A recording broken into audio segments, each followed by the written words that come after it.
ठाण्यात शनिवारपासूनच राजकीय वातावरण हे चांगलंच तापले। शिवसेनेनं उद्धव ठाकरेंवर बोचरे टीका करत लोटांगण करतानाचा जो बॅनर लावला होता तो उभाठा गटानं काढला होता। मात्र आता पुन्हा शिवसेनेनं तोच बॅनर ठाण्यातील हरिनिवास सर्कल इथं पुन्हा लावलाय। उद्धव ठाकरे हे दिल्लीत जाऊन सोनिया गांधी, राहुल गांधी आणि शरद पवार यांना लोटांगण घालतायत असं हे व्यंगचित्र या बॅनरवरती काढण्यात आलंय।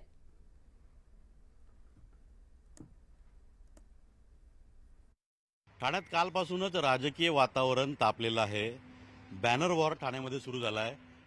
4 दिवसापूर्वी उद्धव बाळासाहेब ठाकरे पक्षाच्या पदाधिकाऱ्यांनी एक बॅनर लावला होता, कोणी पक्ष चोरला, आणि व्हॉट्सअप नंबर दिला होता। त्यावरून शिवसेनेने त्यांना उत्तर देत या अशा प्रकारचा बॅनर जो आहे तो ठाण्यामध्ये लावला होता।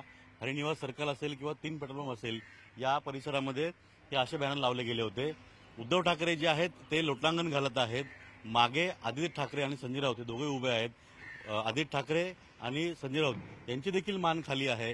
तर उद्धव ठाकरे जे लोटांगण घालतायत ते दिल्लीला घालतायत आणि समोर आशीर्वाद देताना शरद पवार आहेत, सोनिया गांधी आहेत आणि राहुल गांधी आहेत। राहुल गांधी यांच्या हातामध्ये काँग्रेसचा जे चिन्ह आहे ते चिन्हाच्या म्हणजे हाताचं चिन्ह जे आहे त्या चिन्हाच्या रूपाने ते आशीर्वाद देत आहेत।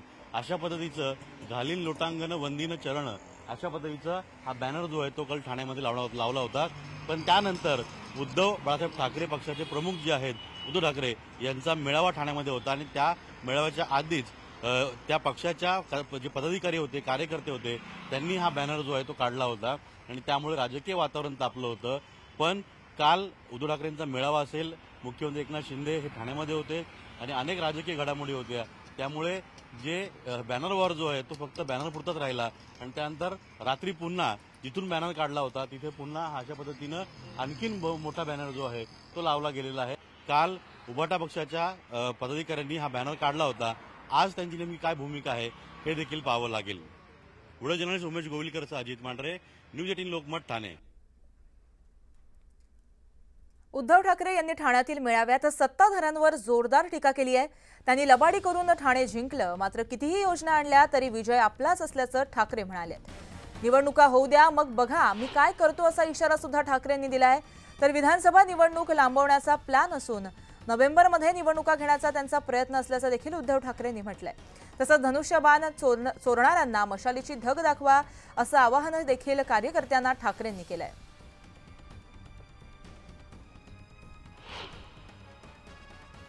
नागाचा कमी काय आपण करू इच्छित नाही तर मांडूळ आहे, गांडूळ नाही मांडूळ, दुतोंड्या, ज्याला फणाच नाहीये, सरपटणारे प्राणी आहेत। फणाला सुद्धा एक स्वाभिमान लागतो। हे मोदींसमोर वळवळणारं मांडूळ आहे। ते तो उल्लेख केलास ना, दिल्ली समोर लोटांगण घातलं, कारण हे स्वतः सरपट्ट आहे। रोज आपलं घालीन लोटांगण, म्हणजे पॅन्ट तिकडे झालं ती खराब नाही होत, फोन आला कीच खराब होते। जसे असाल तसे या। अजूनही सांगतो, वेळ गेलेली नाही, वेळ आहे। जवळपास 2-3 महिने आपल्या हातात आहेत।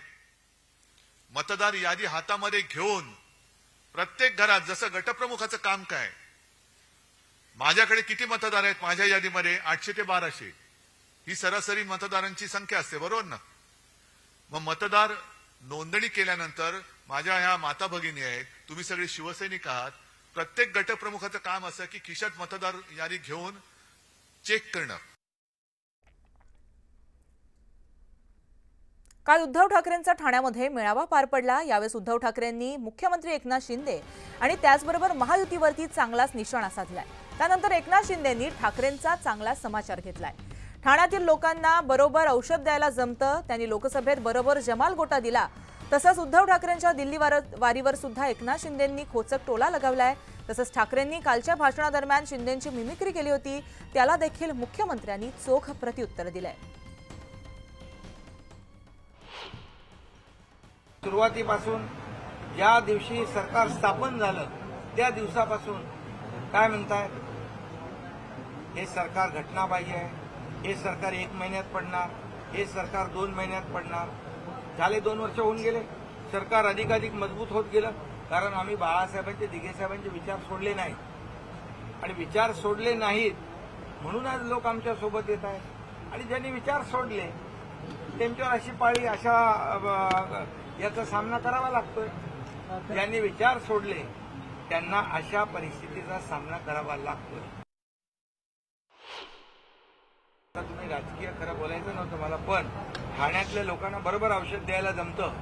लोकसभेमध्ये त्यांनी बरोबर जमाल गोटा दिलाय, तो ठाणेकरांनी पाहिलाय. आणि दिल्लीचं काय आम्हाला सांगताय? दिल्लीचं तुम्ही दिल्लीचे लोक मातोश्रीत यायची, दिल्लीचे लोक मातोश्रीत यायचे, पण आता मातोश्री सोडून, मातोश्रीचं पटांगण सोडून दिल्लीत लोटांगण कोण घालतंय ते माहित आहे आपल्याला. तर मला याच्यावर दिल्लीच्या बाबतीमध्ये कोणी दाखले देण्याची गरज नाही. आजही दाढीवरून बोलले, माझ्या दाढीची धास्ती आहे त्यांना. आनंद दिघे साहेबांची दाढीची धास्ती संपूर्ण महाराष्ट्राला, त्याच्याच चेला मी आहे. त्यामुळे या दाढीनेच त्यांची गाडी खड्ड्यात घातली ना. त्यांनी मिमिक्री देखील केली तुमची. हा, मिमिक्री आता त्यांना तेच काम आहे. बाळासाहेब असते तर तुम्हाला मी सांगतो अशा प्रकारचं काम केलं असतं तर त्यांना जंगलात फोटोग्राफी करायला पाठवलं असतं. गेल्या काही दिवसांपासून लाडकी बहीण योजनेवरून सत्ताधारी आणि विरोधकांमध्ये आरोप प्रत्यारोपांच्या फैरी रंगत होत्या. यातच आता उपमुख्यमंत्री अजित पवारांनी खास त्यांच्या शैलीमध्ये सुप्रिया सुळेंचं नाव न घेता त्यांना टोला लगावलाय. माझी एक बहीण माझ्यापासून लांब गेली आहे, आमच्यात अंतर पडलेलं आहे म्हणून बाकीच्या बहिणींना जवळ करण्याचा प्रयत्न सुरू आहे, असा मिश्किल टोला अजितदादांनी लगावलाय. न्यूज 18 लोकमतला दिलेल्या एक्सक्लुझिव्ह मुलाखतीमध्ये अजित पवारांनी हा टोला लगावलाय.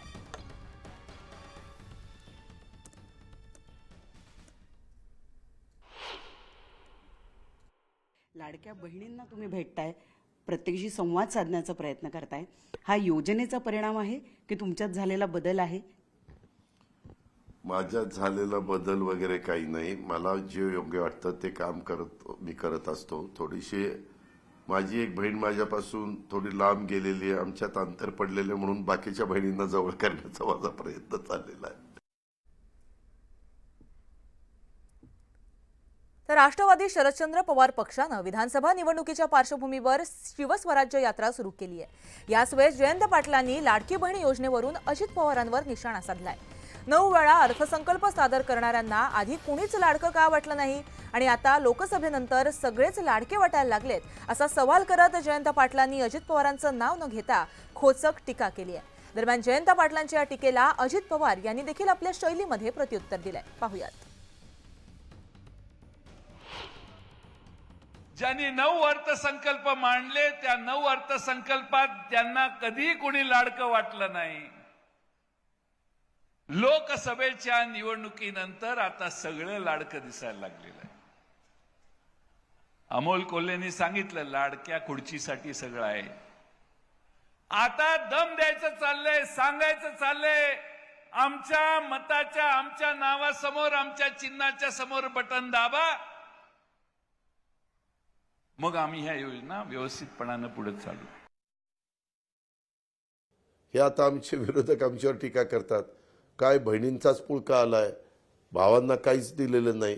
तर भावांना पण आम्ही दिलेलं आहे. ते कुठल्या चष्म्यातनं बघतात ते पहिलं तपासलं पाहिजे.